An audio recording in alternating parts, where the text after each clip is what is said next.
Munroturuttu S വളവിലുണ്ടായ ശക്തമായ കാറ്റിൽ റോഡരികിൽ സ്ഥാപിച്ചിരുന്ന പെട്ടിക്കട തകർന്നു. കാറ്റിൽ പെട്ടിക്കട കായലിൽ പതിക്കുകയായിരുന്നു. പേഴുത്തുരുത്ത് സ്വദേശി സുജയുടെ ഉടമസ്ഥതയിലുള്ള കടയാണ് കായലിൽ പതിച്ചത്. മൺട്രോത്തുരുത്ത് എസ് വളവിലാണ് ശക്തമായ കാറ്റിൽ റോഡരികിൽ സ്ഥാപിച്ചിരുന്ന പെട്ടിക്കട തകർന്ന് കായലിൽ പതിച്ചത്. പേഴുത്തുരുത്ത് സ്വദേശി സുജയുടെ ഉടമസ്ഥതയിലുള്ളതാണ് കട. കടയിലുണ്ടായിരുന്ന സുജ ഓടി മാറിയതിനാൽ പരിക്കേൽക്കാതെ രക്ഷപ്പെട്ടു. കനോയിങ് അസോസിയേഷൻ തൊഴിലാളികൾ രക്ഷാപ്രവർത്തനം നടത്തിയതിനാൽ അപകടം ഒഴിവായി. പെട്ടെന്നായിരുന്നു കാറ്റ്. ഒരു 2 മിനിറ്റിന് പെട്ടെന്ന് ഭയങ്കര കാറ്റും ഒരു 5 സെക്കൻഡേ നിന്നുള്ളൂ. അത് അന്നേരത്തേക്ക് ഒരു 5-6 ബൈക്കും 2 കടയും എടുത്ത് അറിഞ്ഞു. ആള് നിന്നാൽ പോലും മറിഞ്ഞ രീതിയായിരുന്നു. പെട്ടെന്ന് തന്നെ നമ്മൾ എല്ലാം കരയ്ക്ക് കയറ്റില്ലേ? എല്ലാം പെട്ടെന്ന് തന്നെ നമ്മൾ തിരിച്ച് കരയ്ക്ക് ആളുണ്ടല്ലോ. ലോട്ടറിയും മൊബൈൽ ഫോണും കടയും ഉൾപ്പെടെ ആയിരക്കണക്കിന് രൂപയുടെ നഷ്ടമാണ് സംഭവിച്ചത്. പേഴുന്തുരുത്തിൽ വാടകയ്ക്ക് താമസിക്കുന്ന സുജിയുടെയും കുടുംബത്തിന്റെയും ഏക വരുമാനമായിരുന്നു ഇത്.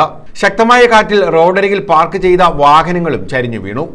News bureau, Kundara.